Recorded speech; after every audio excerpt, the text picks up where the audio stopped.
I'm Tom Baker, this is Chasing Cars, and today's a good one. The BMW M3 up against the Alfa Romeo Giulia Quadrifoglio.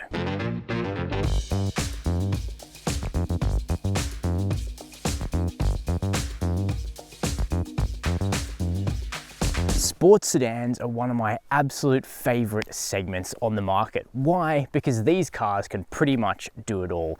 You can fit your in-laws in the back and all they see is a handsome executive sedan, but you can find a back row and have an absolute blast in either of these two cars behind me. Now, if you're into your cars, you absolutely know exactly what these vehicles are. This is the new BMW M3 Competition. Very, very hard to miss with that face, but fitted out here in absolutely gorgeous Isle of Man green over a contrasting, almost Jaffa-like orange and black leather interior. Now, new face aside, the M3 is all about its new chassis under the skin, which is designed to make this car more compliant and a better back road driver. And as we'll find out in today's video, that has worked a treat on Australian roads. But under this flared bonnet, there's also a brand new engine, BMW's S58 unit, a 3-litre twin turbocharged straight 6 petrol, producing 375 kilowatts of power. And we'll get into how that makes the M3 work a little bit later in today's video. Behind me though, we have one of the underrated greats of this segment, the Alfa Romeo Giulia Quadrifoglio. Now this vehicle uses a 2.9 litre twin turbo V6, effectively a cut down Ferrari V12. It also makes 375 kilowatts of power. It has a little bit less torque than the BMW, but an identical 0 to 100 time of 3.9 seconds. That's because it's considerably lighter than the Bavarian, and lightness usually helps with agility. We'll find out if that's the case later on in today's video when we take these two cars for a drive. But these sorts of luxury sports sedans have to be about more than just driving pleasure.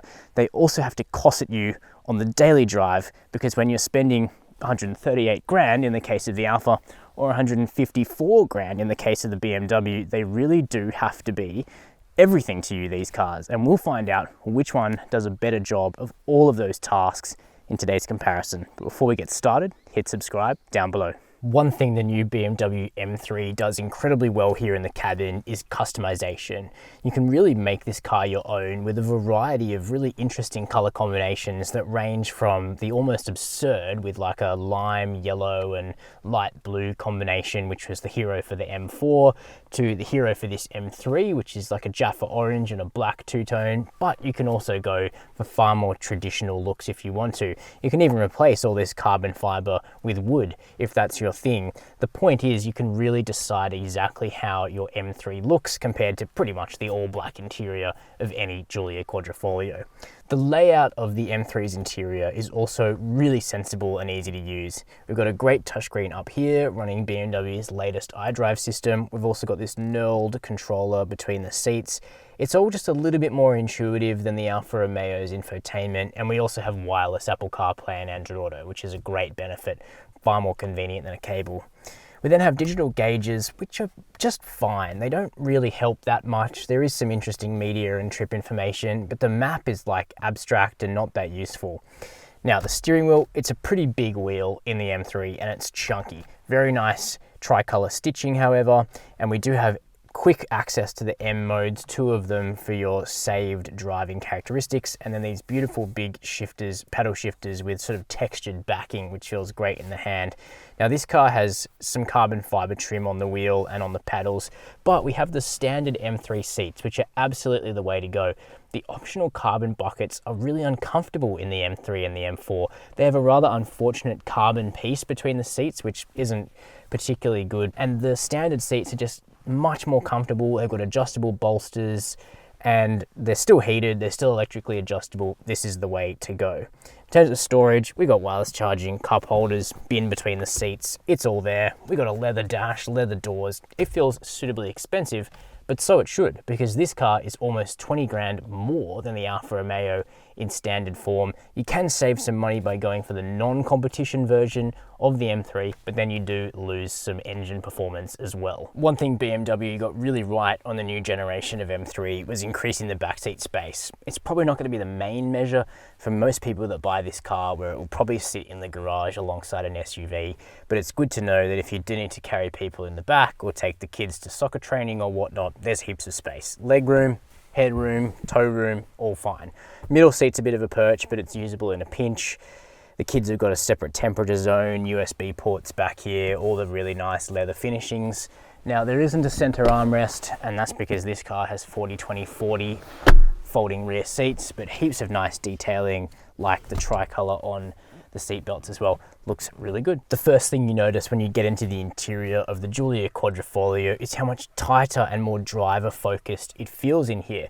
And that's no surprise, because the whole car is quite a bit smaller. It's 16 centimeters shorter than the M3 for a start, so it feels more compact in every dimension. That means that it won't suit everybody, but for people that have a similar frame to me, the pedal box is big enough and the seat is really comfortable. The only thing it's missing, in fact, in the seat is the same adjustable side bolsters as the M3. That's a great feature most BMWs have, but still, the fixed side bolsters in the Alfa chair are really good. We've got lumbar, we've got electric adjustment, and seat heating. Now, just like the BMW, there's an optional higher spec seat. In the case of the Alfa, it's a Recaro carbon bucket, and it too is not all that comfortable, although it is very, very form-fitted and definitely better than the upgraded seat in the BMW. That being said, I think most people are happy just to go with the standard seat. Now, the rest of the interior, look, in some ways, I think if you were pessimistic, you'd say it would look a generation behind, but I actually quite like the integration. We've got this 8.8-inch screen, which is nicely integrated into the dashboard here. Alfa's software isn't up there with BMW iDrive, but it's good enough. We've got a nicer rotary dial than the previous version of the Giulia, better damping, and we have wired Apple CarPlay and Android Auto, but you need a cable for that. Looking ahead, gorgeous analog gauges. Nice analog gauges are better than a digital display, in my opinion. A lot of car people like watches, and analog gauges are a bit like watches. We do have an infotainment screen or an information screen between them, which is fine. Again, it's a generation behind, but it all works. Steering wheel, smaller steering wheel, Alcantara inserts, beautiful big metal paddle shifters mounted to the column, which is fantastic. Engine start stop on the steering wheel. A lot of people like that about the Giulia. And in terms of practicality, we have really good wireless charging, which keeps your phone out of sight down here on this vertical pad. Cup holders, we've got a bin between the seats with a mix of old and new USB ports. Tiny holders in the doors. You won't really get a bottle in there. But in terms of finishing, yeah, still really nice. Leather on the doors and whatnot. Perhaps half a degree behind the BMW in terms of interior finish, but still certainly nice enough to command this price. The back seat of the Giulia is still very usable for two adults. Dimensions are fine, legroom's good, headroom's good, toe room is a little bit more constricted than the BMW, but nothing crazy. The middle seat though is borderline unusable. Look how high the floor is here. You could use it in an absolute pinch, I suppose, if you had to. We got air vents though, we got heated rear seats, very nice, USB ports and a flip down armrest, something the M3 just doesn't have. So actually riding in the back of the Giulia is probably a touch more comfortable. And just like the front seats, we've got that nice mix of leather on the outer and Alcantara on the inner. The only problem is this dark color scheme is the only one available in the Giulia Quadrifoglio. The only choice you have is the color of the stitching. This car has red stitching to match that Alfa red paint, but you might recall that white Giulia Quadrifoglio I drove a while ago if you're a subscriber. That had green stitching, which looked very cool. One of the reasons you'd buy a performance sedan over something like, I don't know, a Jaguar F-Type or a dedicated coupe like that for similar money is because these things can actually carry stuff. All part of doing it all. Now the Giulia has a manual boot, which is completely fine. Now you can actually get all three of the Chasing Cars suitcases into this 480 litre boot, which also has some smart netting and remote releases for the back seats. It's a bit of a job though, so medium has to go in and be turned on its side. Big one goes in as normal. And small slots in like that. So you can't be too precious about your luggage, but hey, whole suitcase set gets in there without a problem. How does the M3 compare? Well, first of all, it has a power tailgate. which I guess given it's 16 grand more expensive, you would kind of hope that it would have. And that opens up to reveal a similarly narrow aperture and exactly the same capacity, 480 litres. But you can see by the fact that the 3 suitcases have gotten in here, I suppose, more easily, more conventionally, the actual shape of the M3's boot is a bit more usable. We don't have a net on the floor, but you could do one if you want because there are the tie down points. We have a netted cubby off to the right, and we still have remote releases to drop those back seats and controls to either close the boot or close it and lock the car. Last thing before we take these sedans for a drive is a chat about the running costs. Neither of these vehicles is going to be particularly cheap to run. It's important to kind of get over that mental hurdle before you jump into ownership of a seriously high performance luxury sedan. That being said, neither of these vehicles come from especially bespoke manufacturers, so they do have relatively ordinary servicing intervals and servicing arrangements. Now, with the BMW, you are able to purchase in advance a 5-year, 80,000 kilometre service plan. The pricing isn't publicly available, but because the package exists, it's the sort of thing that I would try and negotiate to either have included in the purchase of an M3 or negotiated somewhere into the price, just to give you some certainty for those first 5 years of ownership. Now, the warranty on the BMW is 3 years with unlimited kilometres, so academically it's a longer warranty than the Giulia, which is 3 years, 150,000 kilometres. But if you're doing more than 50,000 a year in this car, then you're doing pretty well. Now, fuel consumption in the M3 is actually pretty good. The S58 is fairly frugal on the highway, where you'll manage around 8 litres per 100 Ks, and even fanging it on a country road, we struggled to exceed about 15 litres per 100 in the new M3. Now, in terms of consumables, the BMW will be a little bit more expensive because its tyres are larger. Both of these cars have staggered tyres, but the M3 has 20-inch wheels at the rear with 285 width tyres, and then still very chunky 275 width tyres at the front in a 19-inch wheel. That's a little bit bigger than the Alfa Romeo, which has 19s all round, still 285 at the rear, but only 245 at the front. So those fronts are going to be a little bit cheaper to replace than they are on the BMW. I've already mentioned the Alfa Romeo's 3-year, 150,000 kilometre warranty, which is inferior to AMG's 5-year unlimited kilometre arrangement, just like the BMW. Servicing, there aren't prepaid service packs available for the Giulia, but the intervals are 12 months, 15,000 kilometres, as opposed to the time-based intervals on the BMW M3, or sorry, condition-based intervals, I really should say. Now, fuel consumption, it's quite a bit higher in the Giulia. In our combined driving, we exceeded 15 litres per 100 Ks, so fanging this vehicle for everything it's worth, you should expect around 20, and on the highway, around 10. As opposed to the Giulia, which really just has 4 drive modes and you can't customize them at all, the BMW is very much about picking and choosing the characteristics you want. We've got adjustable engine, gearbox, steering, dampers, traction control, and even brakes. There's 2 selectable brake pedal settings, and you can map them to M1 and M2 on the steering wheel, so you can have maybe a softer and harder setting, quick access, but all of it can be mixed and matched. And so, you know, that's kind of the first step. There's a lot more options, and whether you think that's a good or bad thing is kind of up to you, but I've at least found one that I like. Sport engine and sport brakes, pretty much everything else in the lighter setting, however. So that works well for Australian back roads like this one. Let's set off. First of all, very different noise from the M3. Straight 6 rather than a V6. This 3-litre engine, BMW doesn't do V6s. The straight 6 is the classic layout for this car, and really the classic layout for a sports sedan generally. And this is a new engine for the M3. It's previously been in the X3 and the X4M. It's shared with the M4, of course, but the S58 is new. It's lower emission, but it's higher power again, so everything that you kind of need to do if you're a big European sports car manufacturer to comply with their regs. So power's up to 375 kilowatts in competition form. Torque is 650 Newton meters, which is big time. So 50 Newton meters more than the Giulia. Identical 0 to 100 time, 3.9 seconds. The reason is because the M3 is a bit heavier. The Giulia is 1620 kilos, the M3 is 1730 kegs, so 110 kilo disadvantage and the M3's up in terms of weight compared to the previous generation. Those are usually bad things. However, the numbers just don't tell the whole story, as they often don't in a car like this.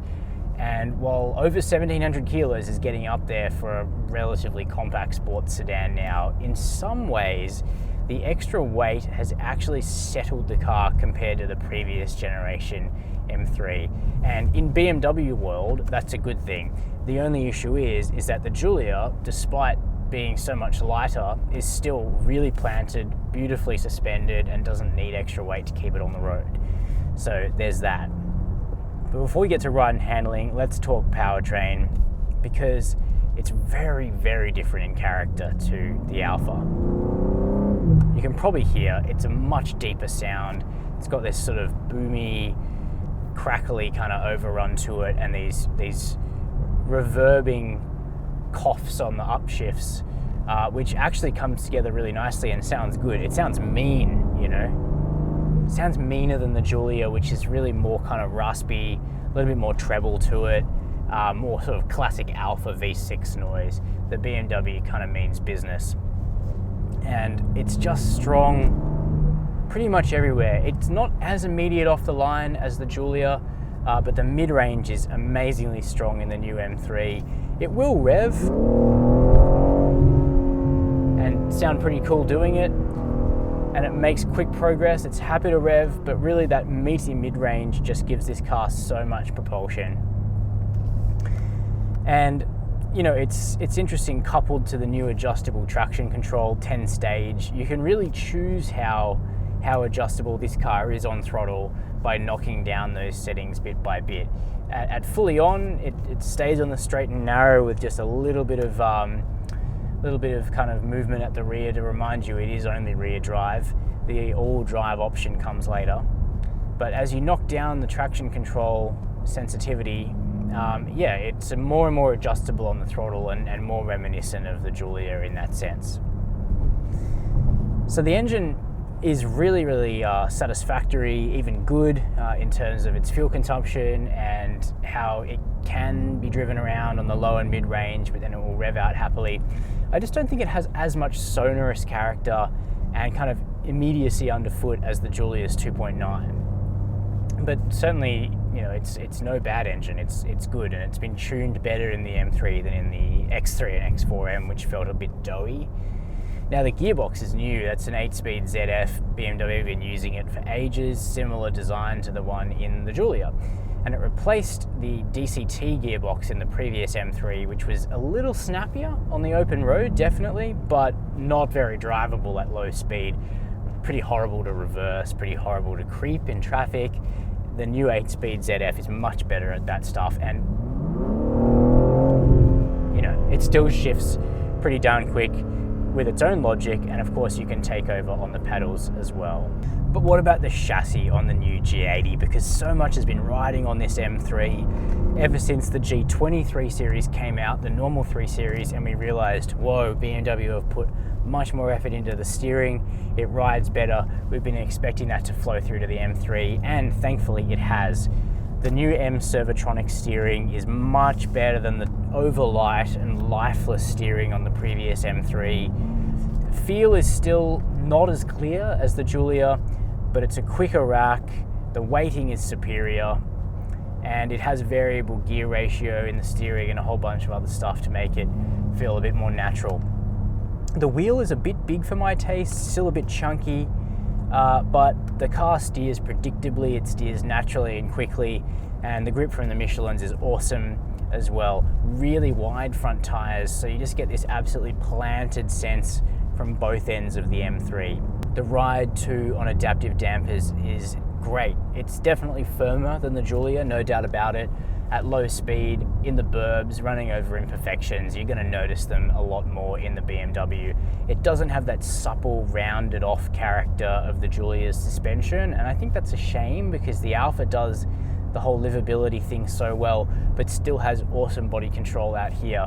The M3 is a little stiffer, both mechanically and just in a sensation I get from the car, and you can certainly tell it feels really unified, one piece out here on the road, but as a result of that additional stiffness, it is just a little bit more, not brittle, but feelsome over urban imperfections, and so it's slightly less comfortable in that sense.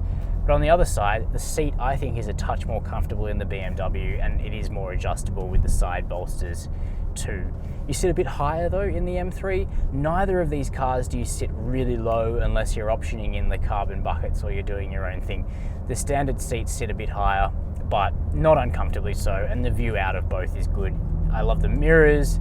That green bonnet out in front of me looks awesome, and the digital display is very clear, the refresh rate is good, but it doesn't have as much character as the beautiful analog dials on the Alfa, definitely not. That said, the convenience of stuff like wireless CarPlay is really great, something really all cars in this segment should now have, and mostly do, just not the Alfa. Yeah, and in safety tech, BMW takes the gong there. The lane keep assist is tuned really well in the BMW. The adaptive cruise is a little bit better, but both cars are pretty good on the tech front when it comes to safety. Just BMW are actually really good at tuning that technology as well. So I guess if you wanted to sum up the differences, the BMW is brawnier, a little musclier, and it has this kind of heavier set, planted feeling out on the road, which I think a lot of people will like. Whereas the Alfa is a little bit more dainty, a little bit more of a dancer, and it just wants to rasp and rev its way to redline basically all the time. So it's kind of choose your own adventure with these two, something in it for different kinds of people and different kinds of drivers. So the Giulia Quadrifoglio, what's it like? Why is it so special?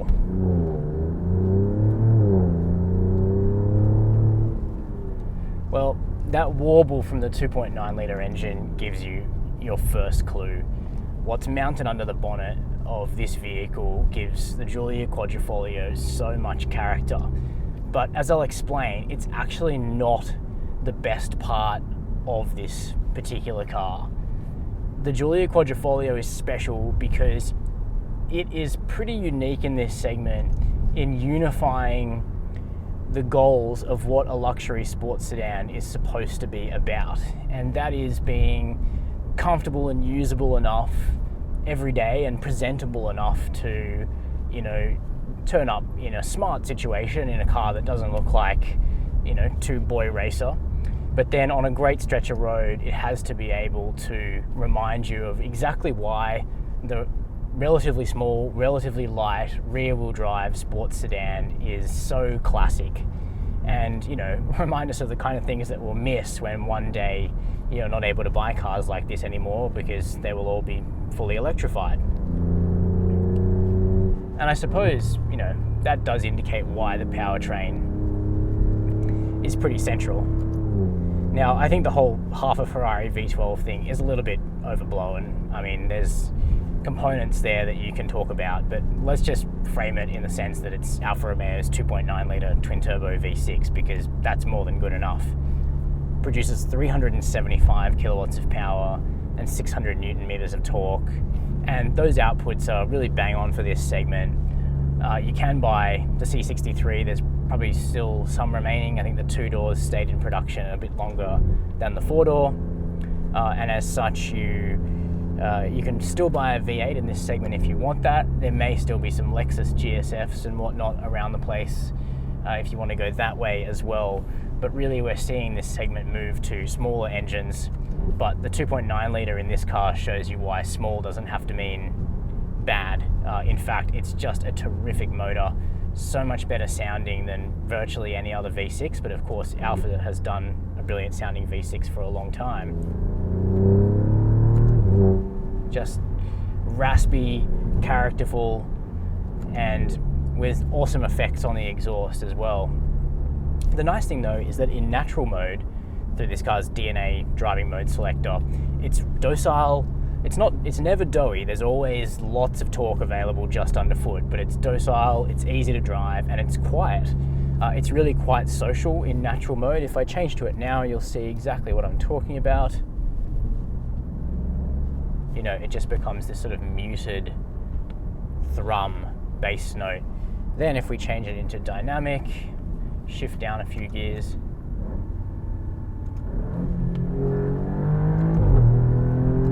you know, we get something a little bit more special. Now, early left-hand drive Giulia Quadrifoglios could be had with a 6-speed manual, but since that point, every car in this form has been mated to a 8-speed torque converter ZF automatic. Same basic gearbox as what you get in the M3, but with Alfa Romeo's distinct tune, and it's a good tune. It slurs the gears nicely in automatic and then has a really responsive hit when you take over with these manual paddle shifters. While a manual of this car would be great, the auto is good enough that you don't really pine for one, and it's rear-wheel drive only, as a sporty sedan like this should be. And of course, the Giulia was interesting because it returned Alfa Romeo to building a rear-wheel drive sedan for the first time in a very long time. Now, with the bona fides of the engine and the exhaust out of the way, which are as impressive as they are, we can really talk about what makes the Giulia a Giulia, and that is the chassis, which is just, if it's not the best in segment, it is right up there, and it's very, very difficult for the M3 to challenge that sublime chassis on the Giulia, but we know that the G80 M3 is entirely designed to take back that crown as the driver's car of the segment. And it's a high bar because the Giulia Quadrifoglio, it just defines driver engagement in this part of the market. But it does so without making the car so stiff and rock solid that you don't really want to drive it all that much. In fact, it is just so beautifully supple over bumps, but not just over bumps, in how every part of the car is damped, from the throttle response to the steering feel to the bump absorption. The Giulia is damped so beautifully. The control surfaces are well weighted, but they just have this subtle, rounded off resistance to them that means the whole symphony comes together so beautifully on an Australian back road, or probably any back road really, but it's a particularly good fit for our style of B-road here in Australia. The ride is never harsh. In race mode, in the firmest possible damping, it is stiff and probably not really suitable for many roads.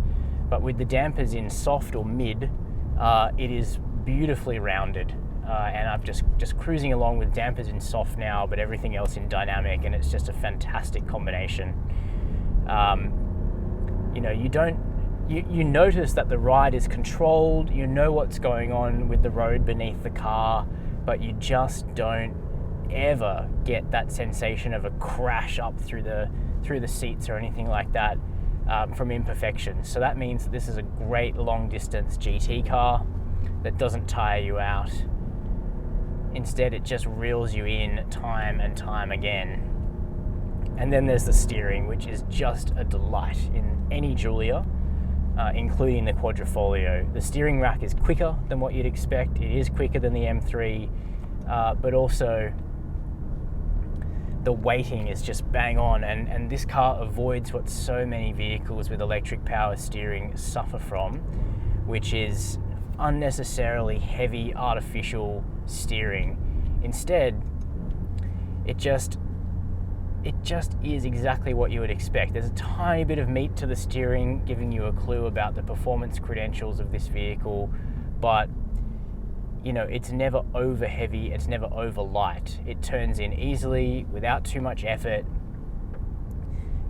Incredible response from the front wheels, Pirelli P0 tires, plenty of grip, no doubt about it, but a whole bunch of the grip in this car is sourced from the chassis rather than from the tires.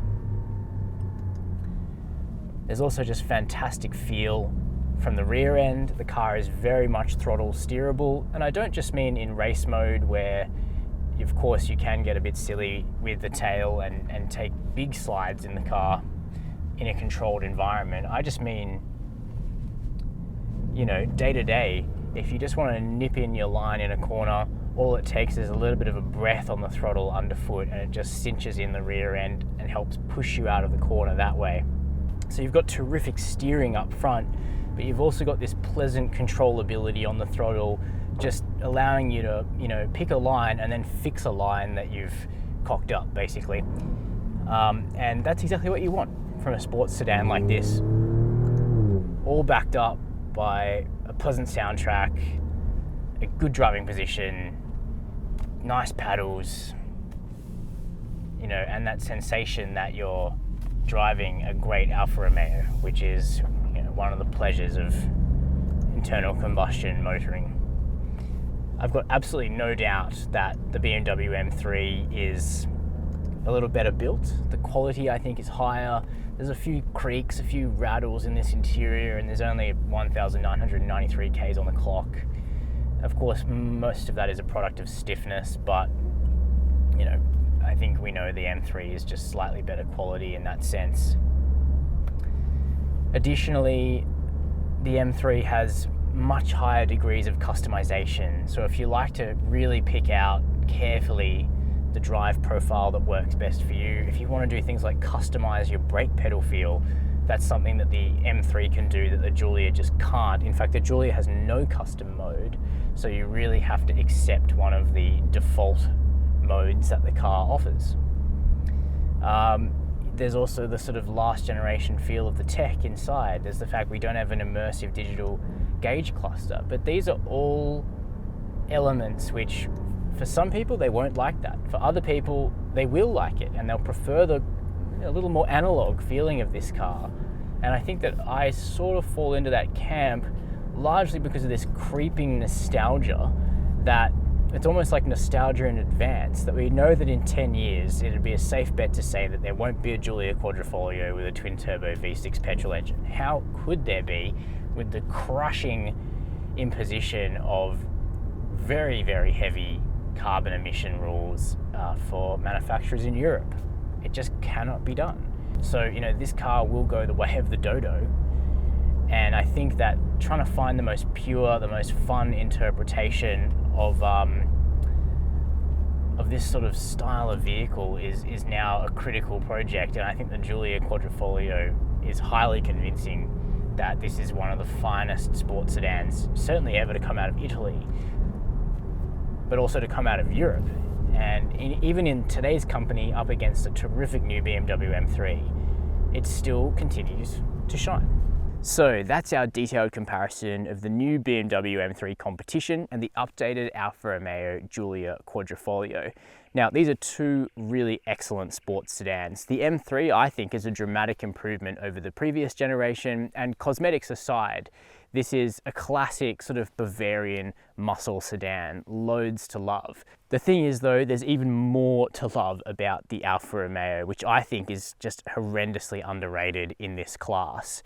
Obviously, we can go to town on tropes about Alfa Romeo ownership if we have to, but the simple fact is that the Giorgio platform that underpins the Giulia actually has been quite reliable.